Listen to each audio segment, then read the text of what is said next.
Well, many thanks for staying with us. You are watching Daybreak, as I've been mentioning, we're going to be getting into the state of the education sector shortly, and that's what we want to do right now. You can weigh in. 22422 is the SMS line, and hashtag is Daybreak. And at some point, I'll even be able to take some phone calls. I'll let you know when we can do that. But meanwhile, the Ministry of Education has announced the 4th of January 2021 as the official reopening date for all schools, including international schools. But whilst that announcement was being made, the Kenya Secondary School Heads Association announcing that 13 principals have lost their lives since the phased reopening of schools began in October. Very worrying news indeed. And joining me to talk a bit about that, first here in studio, we have Wilson Sossion, NAD Secretary General. Thanks for making time for us, Honorable Sossion.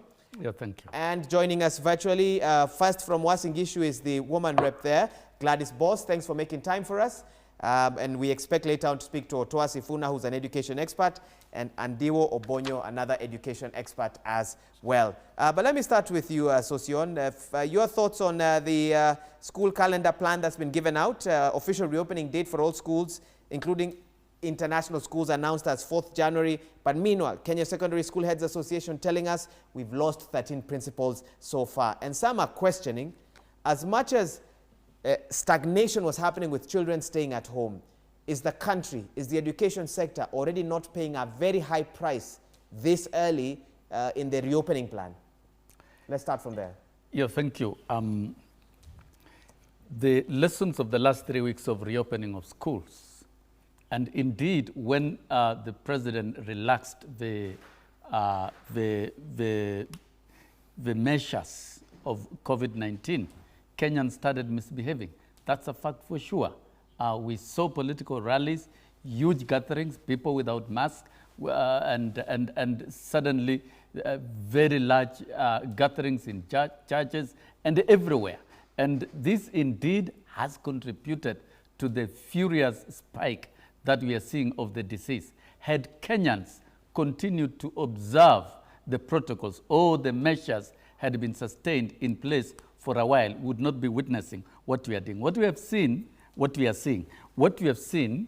is that it's not just even 13 deaths that the Kenya Secondary School heads are indicating. There are over 30 deaths of teachers overall in the last 4 weeks, and these are strongly COVID-related. And this indeed is a shocker. Teachers are the frontline officers, and indeed, with the COVID, it may not affect learners as much. They will be asymptomatic carriers, and the biggest casualties are teachers. And teachers are telling us that the measures were not properly implemented. Schools were not properly prepared.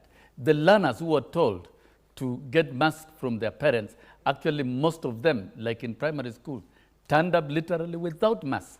And of course, teachers to implement the protocols of the Ministry of Health has been a very, very difficult undertaking. And number two, for secondary schools, the resources provided, many children went to school also without masks. And of course, this being something new for teachers, that is why we are seeing these huge deaths. And majority of our teachers are actually, is actually an aging population. And even if we shift to teachers, even if we shift away from teachers, yes, because we must look at it across the board, we have seen doctors die in numbers, some about 4 in a day. That tells us something about the disease in the society. We are seeing those with underlying issues dying. Kenyans are dying.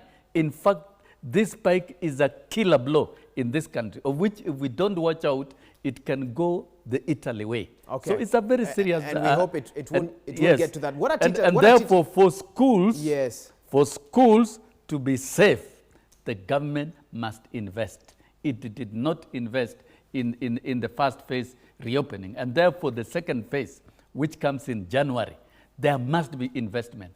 Government must take over the purchase of masks. When you tell parents to buy masks, then the question of quality comes in. What is the quality of this mask that parents are buying? Where are they buying this mask? Because it's not just a matter of buying a mask. It is a matter of having quality mask. And it defeats logic, Wahiga, that as a government, we are able to provide desks, but we cannot provide masks. We are able to provide other funding, but we are not able to provide masks. The primary responsibility of government right now in schools is to secure the health of learners and teachers as it is in the health protocol. So we should not debate and pass the buck to parents or households to tell them to provide masks to learners. They have come to schools literally without masks. So this one, government must take over and plan to ensure that schools procure, through schools, masks are procured for all learners, and quality masks, so that teachers are able to implement and teach the learners how to put on the mask. Fair point. And number two, yes, because I want to there bring in must Gladys also Boss be as well. availability. The government must also provide funding. 0 cents were wired to primary schools, and 500 shillings per learner were wired to secondary schools. And this cannot sustain because sanitizers are not free. Water, installation of water points is not free. So this time round in January, we agreed, let us reopen, and we have accepted the calendar that will see the salvage of the lost curriculum. The examination classes will take exams in March. We have committed ourselves. What are teachers telling you? What are teachers telling? Yes. But the government must prepare and make schools safe. If it doesn't prepare, then the schools will be turned into death traps. It's a new morning. It's a new morning in this country. As Yes. teachers wake up to continue with their duties, what are their concerns? What are they telling you, even as we look at some of these worrying statistics? Yes, indeed, they're telling us that schools were not adequately prepared and government did little to invest. Teachers were not properly trained. We want teachers to be properly trained, to be properly prepared, and of course, if learners are walking to school without masks, what do you expect teachers to do? So really, indeed, it has been a crisis, and these are only grade 4, grade 8, and Form 4. What do we expect to happen when all the learners report on 4th of January without mask, and we don't know the behavior of the virus at that time, and it is a killer spike, and teachers are telling us their lives are at risk, and that is why we are saying schools must be made safe. We must see tangible and measurable preparations between now and January, and government must avail resources. If that is done, then it's going to alleviate the problem, and teachers are likely to be safe. And then number two, we've urged any teacher with underlying condition, because indicators are that anybody with underlying conditions, if infected, chances of dying is 90%. So it's as good as being condemned to death.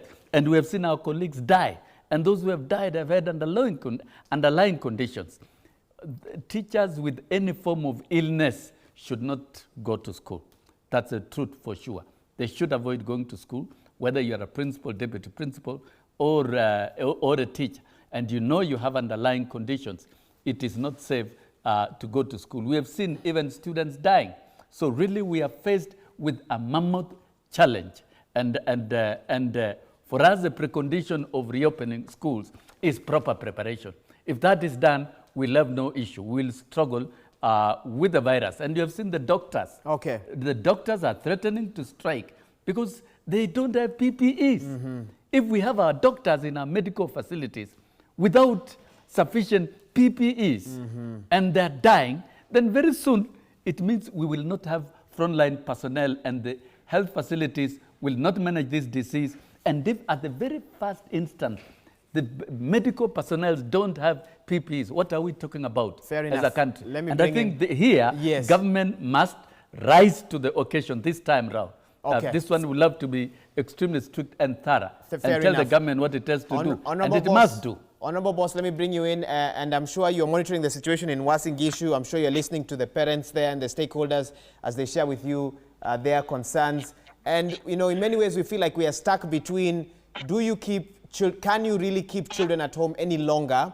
What is the cost of them being away from an education system that trains them for any longer? But also, on the other hand, what price are we paying as a country as we hear these alarming numbers of teachers, of principals who've lost their lives due to COVID-19 and of inadequate funding to support COVID-19 measures in schools? What's your take on this as a leader? Yeah, good morning, Wahiga. I think on this one, allow me to speak as a mother, as a parent. Feel free. It was heartbreaking yesterday to watch the school in Migori when the children had to be told at assembly that they had lost their head teacher. And I watched those children break down. And all I wanted to do is rush there and take them home. That is the feeling of a parent. So right now, as parents, unless we get clear assurance that there is going to be proper investment, as Honorable Sosion says, in ensuring that the children are safe in schools, then rushing the children to school is not a priority. I watched with great disbelief and disappointment when my former Vice Chancellor at the university, C.S. Magoha, was measuring a desk with a tape measure. And I said to myself, that is not a priority. I mean, it's not his job to be checking if a desk has the right dimensions. It is his responsibility to tell us when the children go into school, are they getting tested? Are we ensuring that the teachers are not walking in and out and going to the local bars and then coming back to teach our children and infecting them with the COVID-19? Are they telling us how our teachers, who are definitely a great majority over 58 years old, safe in the schools? So we didn't get that. I saw also with great disappointment when I saw C.S. Magoha several months ago go to Rivertex in Uasin Gishu County, and he ordered masks. And I remember he said he has come there to look at the production of masks for schools. And then suddenly schools are open and there are no masks available. So what parents are asking is we need to know that our children are safe in schools. That is the bare minimum that we are asking. In September, I know around Uasin Gishu, the schools that I checked at that time when they said teachers must go back and prepare for the students to come back to class, the only preparation I found was teachers slashing grass in the school and sweeping the classrooms and clearing cobwebs. That was the preparation. Is that the preparation to ensure that the disease doesn't happen? Yes, we accept the reality that COVID is here with us.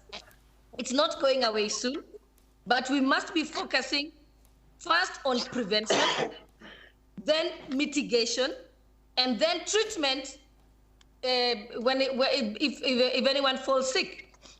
And we already know clearly. For example, when I saw the children at assembly at Migori High School, they were told that their head teacher had just died. I would have expected that the first thing you want to know is if any of the children are sick. Why is it that we are not sending people to test those children, at least who are symptomatic? There should have been people checking the temperature, checking if those children are okay, isolating them. I have been involved as a vice president of a school board where my children were when the children had food poisoning. And when we rushed to the school, we had ambulances there. The most critical children were being rushed to the hospital. They were checking which children were sick, check their temperatures, move them, separate them. So I shouldn't have been seeing children crying at assembly. I should have been seeing an emergency procedure being undertaken immediately. Indeed. Because we cannot be sitting ducks and our children's lives are at stake. Okay. The fact that I know that we've lost one child already, that's one child too many. So we cannot afford to continue unless if we are not capable of mitigating it, then it's better to shut down the schools. Okay. We can't wait to lose children just because we want them to undertake exams. Okay. I'd rather have them alive and they can take the exams next year. Okay, thanks for that. Let me bring in Otoa, who is an education expert as well, a teacher as well, who can speak to maybe the personal experience. Otoa, and maybe let's make this very personal. Talk to me about the place teachers find themselves in this morning, where you need to earn a living, you need to help young learners, find their place in this world. But at the same time, there's this the fact that there's been inadequate funding and lives are at stake. Talk to me about that, Otoa. Yeah, thank you, Wahiga, for having me, Mwalimu Otoa Sifuna, also come on board. I wish to say from the very onset that I and my Secretary General, Wilson Sosion, when we were here a couple of months now talking about the first reopening, I think we were pulling on two different sides. I'm very glad that Wilson Sossion has met a God that brought some level of realization that the teachers he represents are frontline workers.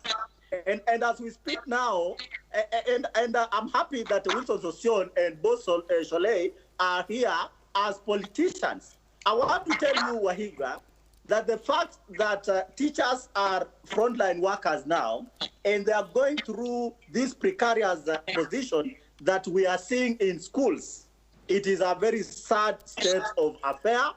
We are treating the teachers very casually. We are experimenting with our teachers. And Wilson Sossion, who is my good friend, cannot say that we must even remove the teachers from this topic right now and even look at what is happening in other jurisdictions such as the medical field. The fact is, as a government, we have actually engaged that level of laxity, Waiga.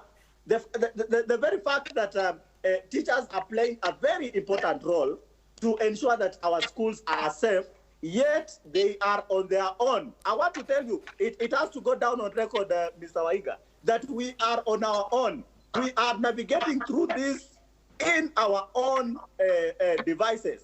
You visit any school, and both Soleil will tell you that if she goes to her rural schools up in the county, she will realize that basic needs, things that we were talking about when we were advising on the first reopening, things such as running water, sanitizers, and so on, are not there. But I want to talk about three things very quickly, Waiga. One, the behavior of Kenyans, led by our own politicians, when they actually meet. And right now, you are seeing that our highlight is on BBI. I as Otoa Sifuna, have no problem with the BBI. I have no problem with the process. But at this particular time, when the chicken has come home to roost, when we are reckoning with this pandemic, sincerely speaking, from that godly angle, unless you lack that humanity, where should our priority be? Where should our billions go right now as we speak?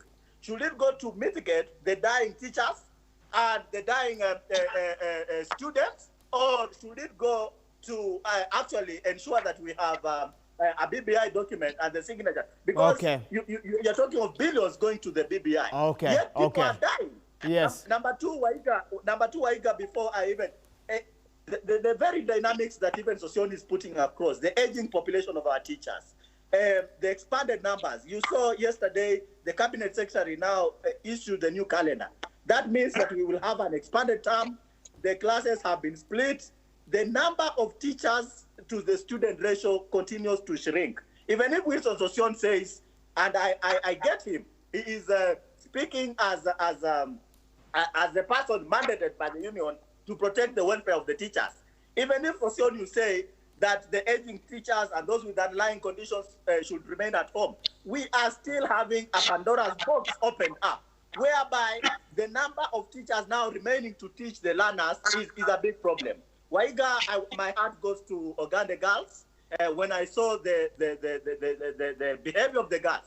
And I think it's very important here that the psychology of the students must also be factored. Okay. A lot of students, don't think that these are young people. These students are going through a lot. So Cholet Yes. and Sossion, can you come up with a bill that will quickly ensure that some psychosocial support and other forms of support can now get down to the schools so that these learners are mitigated. Otherwise, thank you, Otoa. we are going to die like chicken. Yeah? Thank you. Thank you. Let me bring in Andiwo Obonyo, who's also an education expert who's been patiently waiting to give us his thoughts on this. Andiwo, even as you speak, remember, we've been told we could be grappling with this pandemic for many years. What is the best solution for the education sector, for the students, for the teachers, for the parents? What's your view? Thank you very much, Maura. The names are Andiwo Obondo, not Obonyo. Okay, thank you for that correction. Yeah, I think what we need to look at, it is possible that we are going to live with COVID for some years to come. And therefore, as an education expert and a Kenyan parent as well, and also a teacher, I think we have not seen the seriousness, the level of seriousness that we've been expecting from government in dealing with this matter. Because we are now 6 months into COVID, and we hear a lot of plans. We are planning to do this, we are planning to do this. We were expecting that we should be told by now what is it that we have done in terms of making our schools ready. If we are saying schools, we open schools for the candidates, but we didn't have any testing kits. Teachers have not been given the adequate support to be able to psychologically get ready to deal with this. We've not been able to, we are not told what happened, like I think Madam Soleil said, what happened to the masks that were ordered. I think the CS talked about over 19 million masks. What is happening with the desks that they talked about lately? And then the classrooms, we know that we are going to expand. For us to be ready to, for full schools opening, we need adequate funding. We have not been told any increase in budget allocation in education. We need to see, are schools having testing kits? Are we having adequate washing facilities? What is happening with masks? I think now parents have been left on their own, and teachers are also on their own. We need the government to come out and be present in this pandemic. We don't want to see like government away out there, parents on their own, children on their own, teachers on their own. We also know that isolation centers, some schools were turned into isolation centers in particular counties. And we have not been told whether all these schools have been properly fumigated and cleaned up.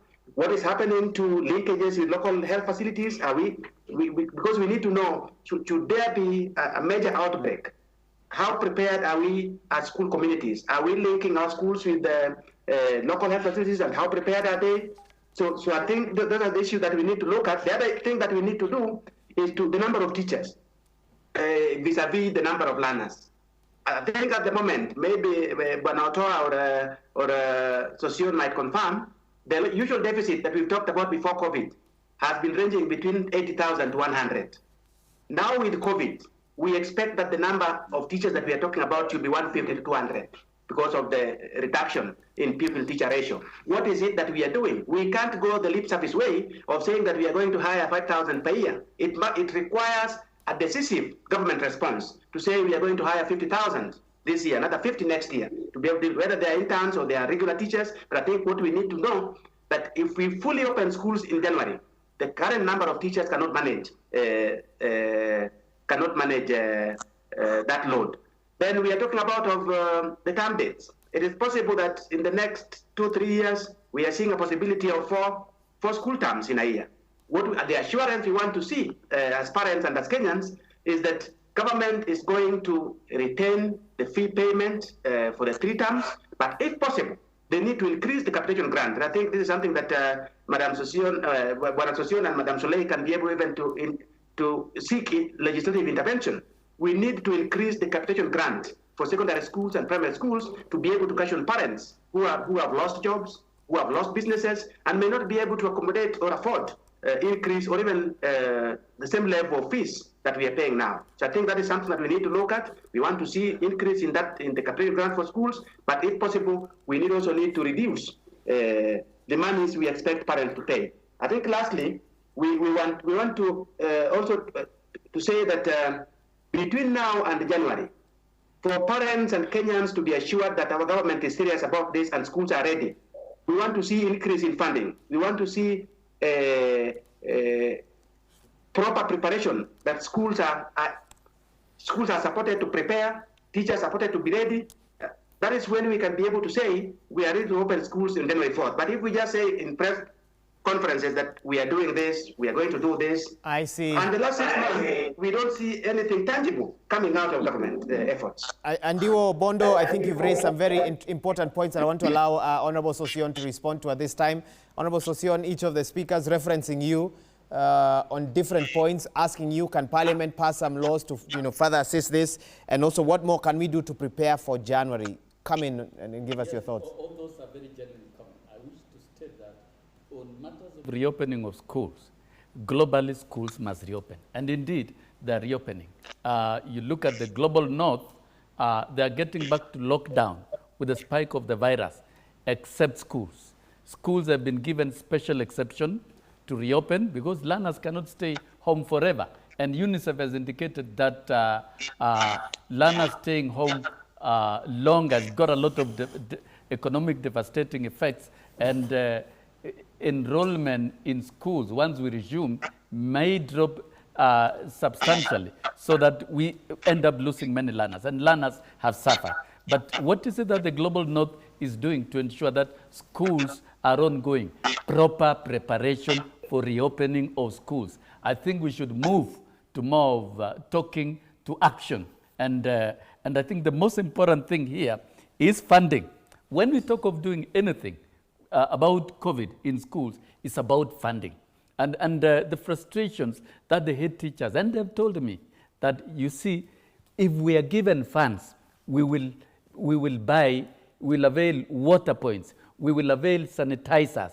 And if children are given masks, proper masks, that they can be issued through schools, then they can implement the protocols very, very well. So the business between now and January and the business of government is to look for money. They should look for money. They should not evade spending in this area. And I agree, maybe we need at the desk for social distancing. But I think the priority right now is health and safety. That is the greatest business in school at the moment. Before even we talk of teaching, it is health and safety. Everybody needs to be reassured. In fact, the government should give a premium and put schools as the top priority safety measures and areas of investment, particularly in terms of health. You sit in so Parliament. That means before you go further, before you go further, Honorable Sossion, you sit in I Parliament. sit in Parliament, and the funding is primarily, okay, fine, executive will spend, but guided by Parliament. But I think we are all in this country. You know where Parliament cannot initiate. It is the executive to plan and avail. All those proposals must come from Treasury. So there is a starting point. The starting point of proposals is from government. And what comes to Parliament is an envelope with proposals. So even as parliamentarians, there is little that you can do if there is no initiative from the executive. So the executive must initiate and recommend, particularly even the revision of capitation upwards, because now the poverty, the effect of COVID on the economies of household is so great that they cannot even buy a mask. And this, let's tell it to the country. The mask that we are telling parents to buy, they cannot buy that mask. 70 shillings, and we are talking about an average family of maybe 7, 6, 8 children, and then you multiply, it becomes another huge cost. For us, the primary thing as teachers, this is what we've come across, what we've analyzed. The most important thing is to avail masks and avail through schools. And so the overall concern of availing fund is not anything to debate about. It's a matter of government to plan and avail resources as a matter of emergency, wire the money to schools, and train the COVID team in schools. The COVID teams in schools must actually work. They must understand what they ought to do. Okay. Teachers properly trained. Teachers, there were no training and preparation.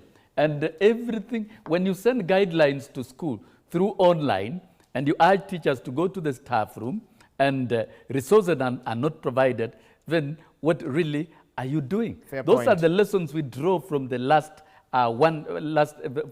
the first phase of reopening. And I'm very passionate. We must focus on the lessons that we've learned from the first phase and fix the gaps. Okay. And we've seen teachers dying, and we've seen even learners dying. And therefore, it's not anything that we are going to wish it away. Thorough preparation must be done in terms of funding. And then the long term, because some teachers will not report to schools. Definitely, that means those who will remain in schools will be overloaded. And you cannot tell teachers who have not reported to schools to work from home.